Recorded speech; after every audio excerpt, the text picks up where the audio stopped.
بسم اللہ الرحمن الرحیم وبہ نستعین وهو خیر المعین رب اشرح لی صدری ویسر لی امری واحلل عقدۃ من لسانی یفقهوا قولی۔ عزیزان محترم، آج سے درس فقہ کے اس سلسلے کا دوسرا عنوان روزے کے احکام جو ہے وہ شروع کیا جا رہا ہے۔ انشاءاللہ نماز کے احکام جو ہے وہ روزے کے سلسلے کے مسائل کو ختم کرنے کے بعد ماہ رمضان کے سلسلے میں، اور بلکہ یہ کہا جائے کہ رجب ہی سے روزے کا ایک خاص موسم اور ایک خاص وقت شروع ہو جایا کرتا ہے،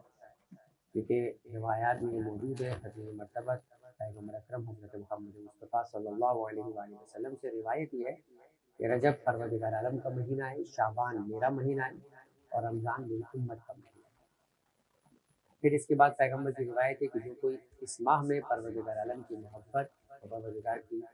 عزت کے خاطر روزہ رکھا کرتا ہے تو پروردگار اس پر بہشت کو واجب کر دیا کرتا ہے۔ اور پھر اس طرح کی کئی روایات ہیں، بلکہ چھٹے امام نے تو راوی غالباً ابو سالم مفاتیح الجنان کے شیخ عباس قمی نے بھی اس روایت کو نقل کیا کہ جب رجب کے آخری دنوں میں امام کی خدمت میں حاضر ہوتا ہے تو امام باقاعدہ اسے سوال کرتے ہیں کہ کیا تم نے رجب کے کا کوئی روزہ انجام دیا ہے؟ یعنی امام جو روایت کا لفظ استعمال کیا اس میں شیئم کا لفظ استعمال ہوا ہے، یعنی کوئی روزہ انجام دیا ہے۔ راوی نے انکار کیا۔ امام نے ایک مرتبہ کہا کہ تو نہیں جانتا کہ تو نے اپنے ہاتھ سے کیا چیز فوت کر دی ہے، کیا چیز ضائع کر دی ہے، یعنی اس کا ثواب اور اس کی عظمت اور اس کی قدر سوائے پروردگار کے کوئی نہیں جانتا۔ اور پھر اس کے بعد راوی نے جب افسوس کے عالم میں، ایک مرتبہ حسرت کے عالم میں سوال کیا کہ مولا ابھی رجب کے کچھ دن باقی ہے، کیا میں ان دنوں میں روزہ رکھ کر رجب کے روزوں کا ثواب حاصل کر سکتا ہوں؟ تو امام نے پھر ایک سلسلہ بیان کیا کہ اگر کوئی رجب کا ایک روزہ رکھتا ہے تو قبر موت کے وقت کی سختی سے، قبر کی سختی سے اسے نجات مل جائے گی، اور اگر 2 دن کا روزہ رکھے گا تو پروردگار کو صراط سے آسانی سے گزار دے گا، 3 دن کا روزہ رکھے گا تو اس کو جہنم سے براءت نامہ جو پروردگار عطا کرے گا۔ تو رجب ہی سے روزے کے ایام شروع ہو جاتے ہیں۔ شعبان میں جانے کے بعد پیغمبر اکرم کی محبت اور پیغمبر اکرم کے احترام میں پیغمبر خود کہتے ہیں، مولا کائنات کی روایت ہے، کسی بھی مفاتیح الجنان ہی میں شعبان کے مہینے کے فضائل اور اعمال میں شیخ عباس قمی نے نقل کیا کہ جب سے میں نے پیغمبر کی کہ منادی کی وہ ندا سنی کہ جس سے منادی نے کہا کہ کون ہے جو میری محبت میں میری خاطر شعبان کے روزوں کو رکھتا ہے، تب سے چوتھے امام نے یہ مولا کائنات سے روایت نقل کی کہ پھر مولا کائنات نے اس روزے کو ترک نہ کیا۔ تو یہ پیغمبر سے محبت میں روزے رکھنے کا مہینہ شعبان، اور ماہ رمضان یہ امت کی مغفرت کا مہینہ ہے، اس میں تو روزے رکھنا فرض کیے گئے، کتب علیکم الصیام کما کتب علی الذین من قبلکم۔ اسی ماہ رمضان پروردگار عالم نے گویا ایک زمانے سے امتوں پر روزوں کو فرض کیا تھا، اور اسی تسلسل میں اس اہمیت کو امت محمدی ترک نہ کرے، ان پر بھی یہ روزے جو ہے وہ واجب فرض کیے گئے۔ تو یہ روزے کے سلسلے کے احکام کے سلسلے میں وجہ بنی کہ ہم اپنے درس کو نماز کے احکام کے سلسلے کو روک کر روزے کے احکام کی طرف اب آ چکے ہیں، اور انشاءاللہ روزے کے جتنے مسائل ممکن ہوئے آپ کی خدمت میں عرض کیے جائیں گے۔ روزے کی اہمیت کے سلسلے میں 2 روایات آپ وائٹ بورڈ پر دیکھ بھی رہے ہیں کہ پیغمبر اکرم کا بھی یہ فرمان ہے کہ الصوم لی وانا اجزی بہ۔ یہ ایک طرح سے حدیث قدسی کے الفاظ کہ پروردگار عالم فرماتا ہے، پیغمبر نے قول خدا کو نقل کیا ہے کہ الصوم لی، پروردگار کہتا ہے کہ روزہ ایک ایسی عبادت ہے جو خالصتاً میرے لیے انجام دی جاتی ہے، کیونکہ یہ کچھ کرنے کا نام نہیں ہے بلکہ خدا کی قربت اور خوشنودی کے اندر اپنے آپ کو کچھ چیزوں سے روکنے کا نام ہے، جن میں سے بیشتر چیزیں حلال ہیں، مگر پروردگار عالم نے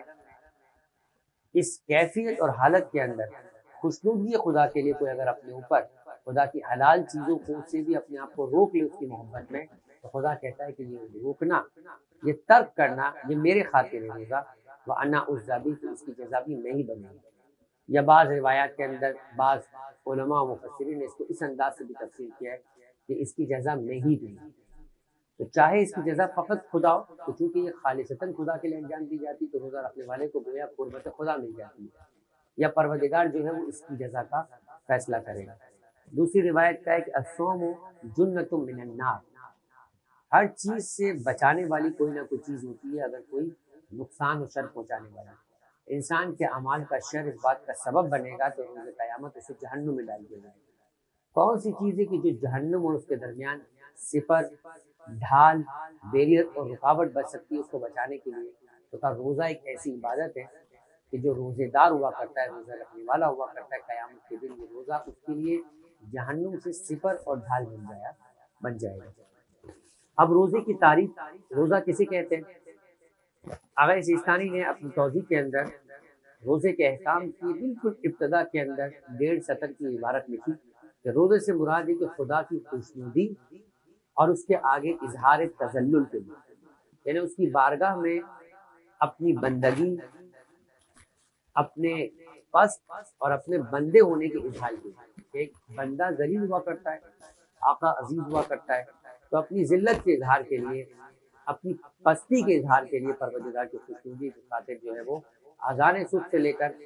مغرب تک ان چیزوں سے بچنا کہ جن سے روزہ باطل ہو جاتا ہے۔ اب وہ فہرست کے اعتبار سے 8 چیزیں، ورنہ اصل تو یہ ہے کہ ان چیزوں سے رکنا ہے کہ جن سے روزہ باطل ہو جاتا ہے۔ اذان صبح سے، یا اس کو کہیں کہ فجر سے لے کر مغرب تک۔ اذان کا لفظ بعض اوقات مشتبہ ہو جایا کرتا ہے اس بات سے کہ جب تک اذان نہیں اس کا مطلب تب تک کھاتے رہیں، اور جب تک اذان نہ ہو تب تک نہیں کھا سکتے۔ ایسا نہیں، اذان ایک اعلام ہے، اور اس اعلام میں تاخیر بھی ہو سکتی ہے اور تاجیل جلدی بھی ہو سکتی ہے۔ غلطی ہو سکتی ہے مؤذن سے، کسی کام سے وہ تاخیر بھی کر سکتا ہے، کسی وجہ سے غلطی سے وہ جلدی بھی کر سکتا ہے۔ تو اذان کرائٹیریا نہیں ہے، کرائٹیریا ہے وقت۔ فجر سے لے کے مغرب تک آپ کو ان چیزوں سے اپنے آپ کو خدا کی خوشنودی اور اپنی پستی کے اظہار کے لیے ان چیزوں سے روکنا ہے اپنے آپ کو جن سے روزہ باطل ہو جاتا ہے، یہی ہوگا۔ اس کے بعد نیت کے تفصیلی احکام شروع ہوتے ہیں، جیسے کہ سامنے آپ کے وائٹ بورڈ پر بیان بھی کیا گیا ہے کہ نیت بیسیکلی 2 قسم کے روزے ہو سکتے ہیں۔ تو 2 قسم کی نیتیں، نیت تو ایک ہی انداز کی ہوگی، لیکن اوقات کے اعتبار سے فرق ہے کہ کب نیت، یعنی کب نیت شروع کی جا سکتی ہے، کب تک نیت ختم ہو جاتی ہے، کب اس کے بعد نیت نہیں کی جا سکتی اس روزے کی۔ اس اعتبار سے وقت کے اعتبار سے کہ نیت کب سے کب تک کی جا سکتی ہے، 3 حصوں کے اندر جو ہے وہ نیت کے مسائل تقسیم ہوتی ہیں۔ موٹے موٹے 2 تقسیم جو ہے وہ یہ کہ واجب روزے اور مستحب روزے، پہلے ان 2 حصوں کو تقسیم کیا جاتا ہے۔ مستحب روزے کی بڑی سہولت دی ہے شریعت نے کہ اگر آپ مغرب سے پہلے، جو انتہائی وقت ہے روزے کی اختتام کا، مغرب سے اتنی دیر پہلے کہ جس میں نیت کی جا سکتی ہے، آپ نے کوئی مبتلات روزہ انجام نہیں دیا، تو اگر آپ کا مثلا رات کو تھکے ہوئے تھے، رجب کا مہینہ ہے، آپ سو گئے اور ایک دم سے آپ کی آنکھ 6 بجے کھلی، اثر جو ہے وہ مغرب تقریباً جو ہے وہ 6 بج کے فرض کریں کہ 40-42 منٹ پر ہوتی، ابھی پونا گھنٹہ باقی ہے، آپ نے کہا کتنا وقت تو میں اپنے آپ کو روک سکتا ہوں، صبر کر سکتا ہوں، آپ نے نیت کر لی مستحب روزے کی، آپ مستحب نیت سے روزے کو جو ہے وہ مکمل کر سکتے ہیں۔ یہ ہے مستحب روزے کی خصوصیت، اور پروردگار عالم نے اس طرح سے ثواب حاصل کرنے کا بہانہ آپ کو دیا۔ لیکن واجب روزے میں یہ انداز نہیں، اس کا انداز تھوڑا سا جدا ہے۔ لیکن واجب کو پہلے 2 حصوں میں تقسیم کیا جاتا ہے۔ پہلا حصہ واجب کا معین، اور دوسرا حصہ غیر معین۔ معین کا مطلب ہے کہ جس کا ٹائم ڈیفینیٹ ہے۔ ماہ رمضان 1 سے لے کے 29 یا 30 ماہ رمضان کے اندر آپ کو روزے رکھنے ہیں۔ آپ نے نظر کر لی کہ میں 15 شعبان، 27 رجب کا، مثلا اگر میرا بیٹا بیمار ہے، صحت یاب ہو گیا، میرا امتحان ہے، میں کامیاب ہو گیا، میری نوکری لگ گئی، میں خود بیمار ہوں، صحت یاب ہو گیا، تو میں 27 رجب کو روزہ رکھوں گا۔ تو اب یہ اس دن کا روزہ رکھنا آپ پر، اگر آپ صحت یاب ہو گئے تو روزہ رکھنا 27 ہی کو واجب ہے، اسے کہتے ہیں معین روزہ۔ تو جو معین روزے ہوا کرتے، چاہے ماہ رمضان کے ہو چاہے نظر معین کے، ان کی نیت کا وقت جو ہے وہ کب تک ہے، اور غیر معین یعنی اس کا مطلب ہے کہ رمضان کی قضا روزے۔ اب رمضان کے جو قضا روزے ہیں، سفر کی وجہ سے، خواتین اپنے مخصوص ایام کی وجہ سے، بیماری کی وجہ سے روزہ نہیں رکھ سکے آپ، تو اب آپ کو پہلی شوال عید کا دن، اس کے بعد 2 شوال سے لے کر آپ کو اگلے ماہ رمضان کے آنے سے پہلے پہلے ان قضا روزوں کو انجام دینا۔ کسی دن بھی روزہ رکھ لیں، چاہے آپ نے محرم میں رکھا ہو، سفر میں رکھا ہو، ربیع الاول میں رکھا ہو، ربیع ثانی میں رکھا ہو، رجب میں رکھا ہو، شعبان، جب بھی روزہ رکھنا آپ کے لیے حرام نہیں ہے، اور بہتر ہے کہ مکروہ نہیں ہے، آپ روزہ رکھ سکتے۔ تو یہ غیر معین۔ اسی طریقے سے نظر غیر معین، میں صحت یاب ہو گیا، روزہ رکھوں گا، اب کب رکھوں گا یہ معین نہیں کیا، تو آپ کسی دن بھی روزہ رکھ سکتے ہیں، تو یہ غیر معین ہے، اس کے روزے رکھنے کا وقت الگ ہے۔ اب آئیے مسائل میں دیکھتے ہیں کہ ان کے اوقات کس انداز سے بیان کیے گئے۔ سب سے پہلے دوبارہ ایک مرتبہ نیت کے مسئلے کو بیان کیا جا رہا ہے۔ 1531 1531 نمبر کا مسئلہ ہے کہ انسان کے لیے روزے کی نیت دل سے گزارنا، باقاعدہ کہنا۔ دیکھیں ایک مرتبہ تو ہے کہ کہنا الفاظ میں کہ میں ماہ رمضان کی پہلی کا روزہ رکھتا ہوں قربتاً الی اللہ، یہ تو ویسے ہی ضروری نہیں ہے زبان سے کہنا، لیکن کیا دل سے گزارنا ضروری ہے کہ باقاعدہ آپ اپنے دل سے ایک ارادہ کریں، الفاظ کو اپنے دل میں دہرائے؟ تو کہہ رہے کہ نہ نیت دل سے گزارنا یا مثلاً یہ کہنا کہ میں کل روزہ رکھوں گا ضروری نہیں، بلکہ ارادہ کرنا کافی ہے۔ یہ جو آپ اٹھ رہے ہیں سحری کے لیے، یہ جو آپ رات کو سو رہے ہیں اس ارادے سے کہ میں کل روزہ رکھوں گا، یہی آپ کی نیت ہے۔ اور وہ ارادہ کس خاطر ہو کہ بارگاہ الہی میں اپنی ذلت کے اظہار کے لیے، اپنی بندگی کے اظہار کے لیے، اپنی پستی کے اظہار کے لیے۔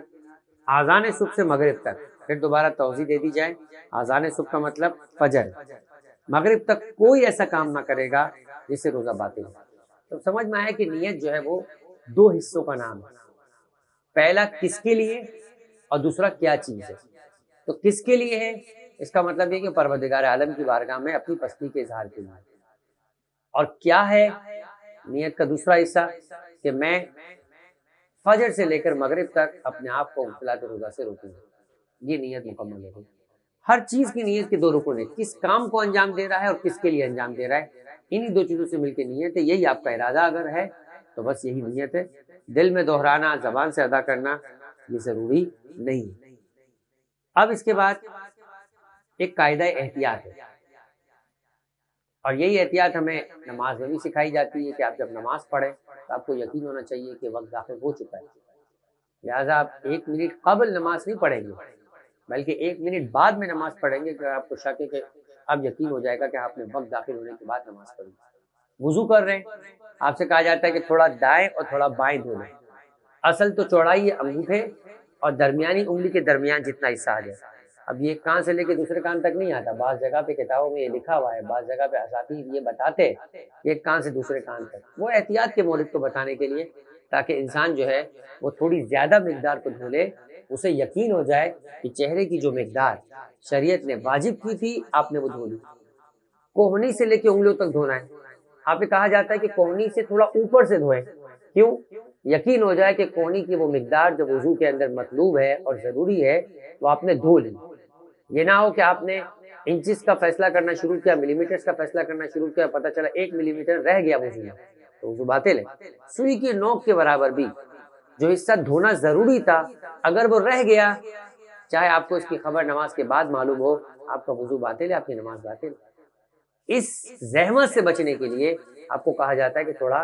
اوپر سے دھوئے تاکہ آپ کو 100% نہیں تو 110% یقین ہو جائے کہ جو میری ذمہ داری تھی جتنی مقدار کا دھونا وہ میں نے دھو لیا۔ غسل میں سکھایا جاتا ہے کہ سر و گردن کو دھونا ہے، تھوڑا کچھ حصہ زیادہ دھو لے، دائیں حصے کو دھونا ہے تو تھوڑا حصہ بائیں حصے کا بھی دھو لے، بائیں حصے کو دھونا ہے تو تھوڑا دائیں حصے کو بھی دھو لے، تاکہ جو مقدار شریعت میں بیان کی گئی وہ پوری ہو جائے۔ روزے کی مقدار کیا ہے؟ فجر سے لے کے مغرب، کچھ دیر فجر سے پہلے اور کچھ دیر مغرب کے بعد اپنے آپ کو مزید روک لے تاکہ اتنی بڑی زحمت جو آپ نے دن کی کی یہ آپ کی ضائع نہ ہو جائے۔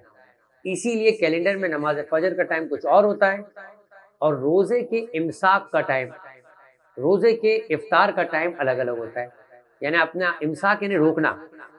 آپ سحری کھاتے کھاتے اپنے آپ کو کھانے سے جو روکتے ہیں وہ فجر کی نماز سے 10 منٹ پہلے روک لیتے ہیں تاکہ آپ کو یقین ہو جائے کہ آپ فجر میں داخل نہیں ہو گئے، آپ کا روزے کی ابتدا بالکل درست ہوئی۔ اسی طریقے سے اختتام پر ٹائم میں مثال کے طور پر ایگزیکٹ ٹائم 6:40 ہے، آپ کو کہا جاتا ہے کہ آپ 6:42 6:45 تک اپنے آپ کو روک کے رکھیں۔ کیوں؟ تاکہ ایسا نہ ہو کہ آپ نے 1 منٹ پہلے کچھ کھا کر اپنے پورے دن کی زحمت کو برباد کر دیا ہو۔ تو لہٰذا روزے کے اندر بھی یہ کہ کچھ دیر اذان صبح سے پہلے اور کچھ دیر اذان مغرب کے بعد تک اپنے آپ کو ان چیزوں سے روکے رکھے جن سے روزہ باطل ہو جاتا ہے، تاکہ یقین حاصل ہو جائے کہ اس تمام وقت میں وہ روزے سے رہا ہے۔ یہ عبارت توضیح میں بھی کہ یقین حاصل کرنے کے لیے اس تمام وقت میں وہ روزے سے رہا ہے، ضروری ہے کہ کچھ دیر اذان صبح سے پہلے اور کچھ دیر مغرب کے بعد بھی وہ ایسے کام کرنے سے پرہیز کرے جن سے روزہ باطل ہو جاتا ہے۔ اگلا مسئلہ 1532، اور یہ بڑا سہولت کا پروردگار عالم نے انسان کے لیے رکھا۔ ماہ رمضان میں خاص طور پر 30 دن کے روزے، ہر رات کو ہر سحری کے اندر اس طرح سے نیت کرنا، اور انسان اگر بھول جائے تو ایک پریشانی میں آ جاتا ہے۔ فون آتے لوگوں کے پھر بعد میں علماء کو کہ قبلہ ہم تو رات کو سو گئے تھے اور سحری میں نہیں اٹھ پائے، بعض اوقات فجر بھی نکل جاتی ہے انسان کی،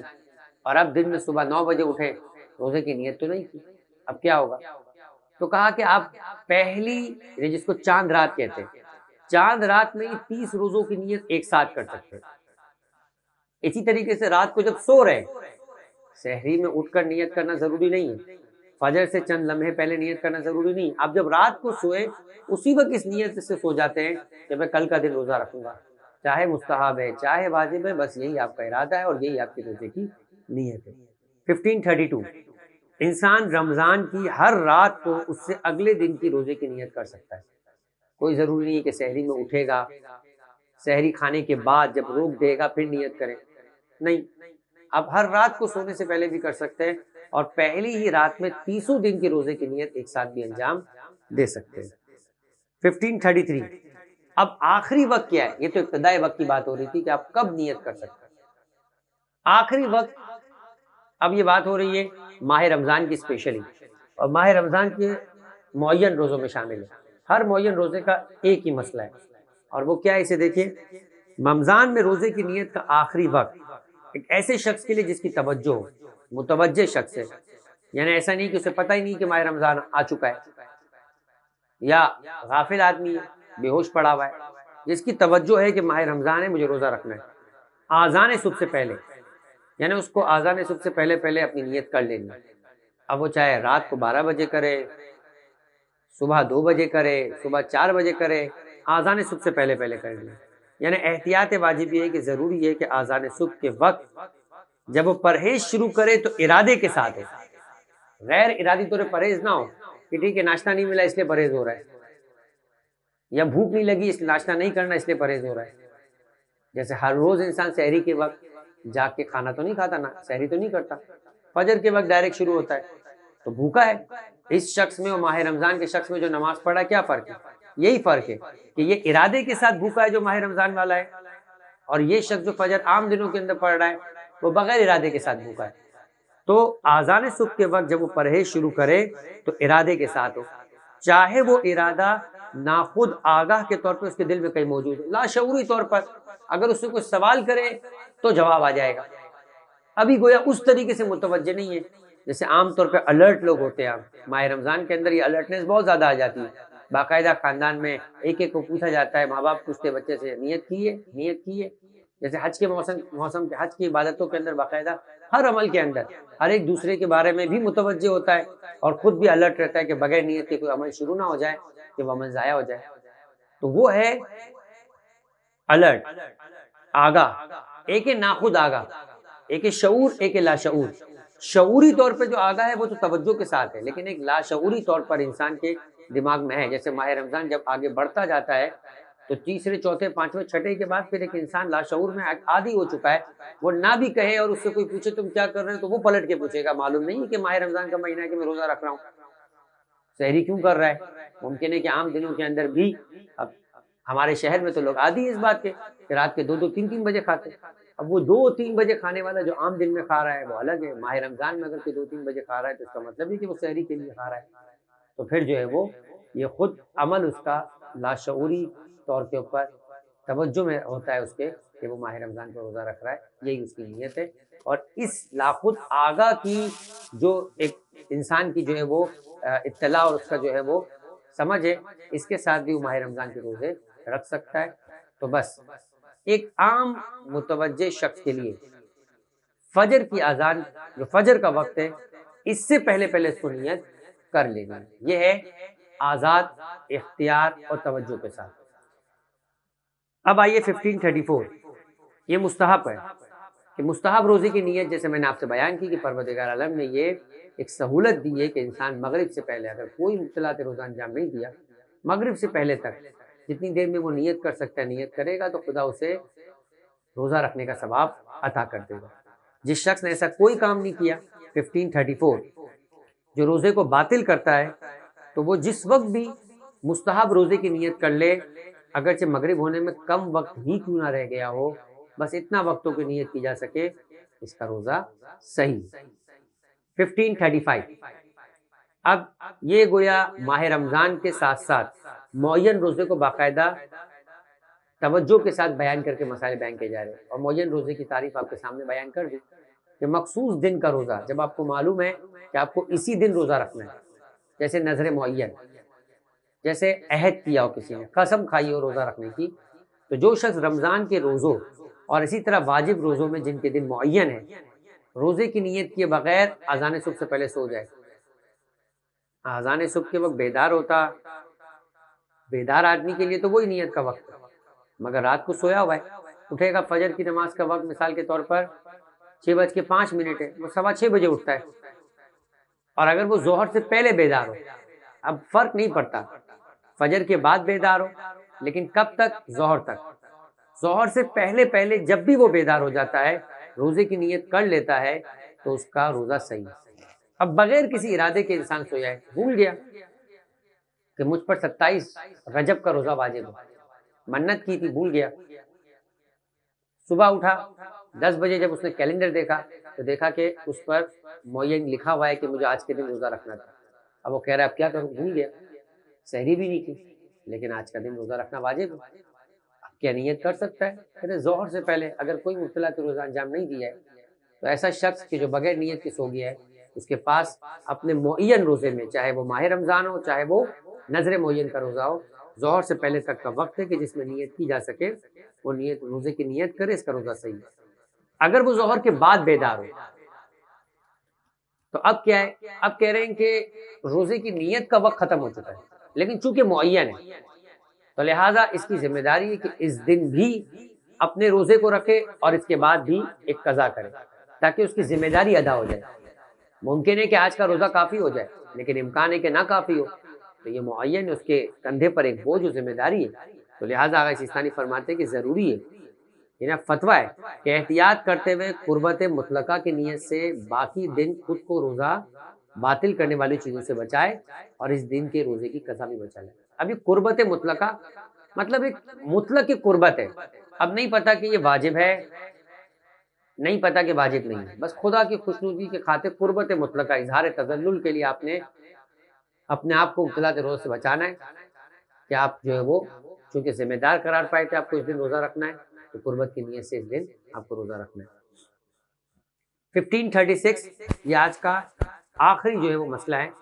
اور یہ ہے غیر معین، لہذا اس کے ساتھ ہی گویا ہمارے آج کے دن کے یہ مسائل جو نیت کی تقسیم کے تھے مکمل ہو جائیں گے، باقی تفصیلی مسائل تو انشاءاللہ اگلے درس اور لیکچرز میں آتے رہیں گے۔ وہ یہ غیر معین کس کو کہتے ہیں، یہ بھی ابتدائی گفتگو میں نے بیان کر دیا کہ غیر معین کا مطلب یہ ہے کہ آپ کے رمضان کی قضا کے روزے، قضا ماہ رمضان، اسی طرح سے نظر ہے لیکن نظر غیر معین، آپ نے کہا میں بیمار صحت یاب ہو گیا روزہ رکھوں گا، اسی طریقے سے مثلا اجارے کے روزے، اسی طریقے سے مثال کے طور پہ بڑے بیٹے پر جو اپنے باپ کے قضا روزے واجب ہے، یہ سارے روزے جو ہے وہ واجب ہے، غیر معین، اس کا کوئی وقت تعین نہیں ہے کہ آپ جب چاہے رکھ سکتے، اپنی ذمہ داری کو ادا کر سکتے۔ تو اگر کوئی قضا یا کفارے کا روزہ رکھنا چاہے تو ضروری کہ اس روزے کو معین کرے، سب سے پہلے مثلا نیت کرے کہ میں قضا کا روزہ رکھتا ہوں، میں کفارے کا روزہ رکھتا ہوں، لیکن رمضان میں یہ نیت کرنا ضروری نہیں ہے، رمضان ماہ رمضان ہے، پہلی دوسری تیسری چوتھی پانچویں یہ بولنا ضروری نہیں ہے، لیکن وہاں قضا یا کفارہ بولنا ضروری ہے، صرف اتنی نیت کہ میں رمضان کا روزہ رکھتا ہوں کافی ہے۔ کہتے ہیں کہ ضروری نہیں ہے کہ کہے کہ میں رمضان کا روزہ رکھ رہا ہوں، مگر اگر کسی کو علم نہ ہو یا بھول جائے کہ ماہ رمضان ہے، پہلی دوسری کا مسئلہ نہیں، اصلاً اس کو بھول جائے کہ ماہ رمضان ہے، وہ شعبان کے روزے رکھے جا رہا ہے اور اسی کنٹینیوٹی کے اندر اس نے پہلی اور دوسری اور تیسری بس میں روزہ رکھتا ہوں قربت اللہ، یاد نہیں ہے، بھول گیا کہ رمضان ہے، اور کسی دوسرے روزے کی نیت کر لے، تب بھی وہ رمضان کا روزہ شمار ہوگا، کیونکہ جو شعبان کے روزے رکھتے جا رہا ہے ممکن ہے کہ اسے یہ احساس ہی نہ ہوا ہو کہ بھائی رمضان ختم ہو کے شعبان ختم ہو کے رمضان شروع ہو گیا، وہ اسی رمضان کی نیت سے آگے بڑھایا جا رہا ہے، تب بھی اس کا روزہ جو ہے وہ صحیح ہے، لیکن قضا اور کفارے میں یہ نہیں ہوگا۔ اگر آپ کسی دن اٹھ کر قضا روزہ رکھنا چاہتے ہیں یا کفارہ تو آپ کو معین کرنا پڑے گا، تب وہ ادا ہوگا، ورنہ وہ عام روزہ تو ہو جائے گا۔ روزہ جس طرح سے وضو آپ جب بھی کرنا چاہیں مستحب ہے، روزہ بھی جس دن رکھنا چاہے اگر حرام نہیں ہے، جیسے عید کے دن یا خواتین کے مخصوص ایام میں، تو اگر حرام نہیں ہے تو آپ روزہ رکھ سکتے ہیں، 2 رکعت نماز جب چاہے آپ پڑھ سکتے ہیں۔ لیکن یہ کب 2 رکعت وہ نماز بنے گی جو آپ کی فجر کی قضا ہے، جب آپ قضا کی نیت کریں گے فجر کی۔ یہ کب ماہ رمضان کا قضا روزہ بنے گا، جب آپ کہیں گے۔ آپ یہ نہیں کہیں گے میں تو روزہ رکھتا رہتا ہوں تو اس کو حساب میں شامل کر لو، نہیں ہے، حساب اس وقت ہوگا جب آپ کہیں گے نہیں تو کم سے کم ارادہ تو ہو آپ کا کہ اسی ارادے سے آپ آج کے دن کو روزہ رکھ رہے ہیں کہ یہ میرا ماہ رمضان کا قضا روزہ۔ نظر اور اس جیسے روزے میں نظر کی نیت کرنا ضروری نہیں ہے۔ اگر آپ پہ کوئی نظر کا روزہ جو ہے فرض ہو جائے، کہ نظر جیسے کا مطلب ہے عہد یا قسم، تو آپ کو باقاعدہ نظر کا لفظ کہنا ضروری نہیں ہے۔ آپ اگر صرف اتنا کہتے ہیں کہ میں روزہ رکھتا ہوں قربت اللہ، تو بھی یہ نظر کا روزہ شمار ہو جائے گا۔ وصلی اللہ علیہ وآلہ وسلم وما علینا الا البلاغ۔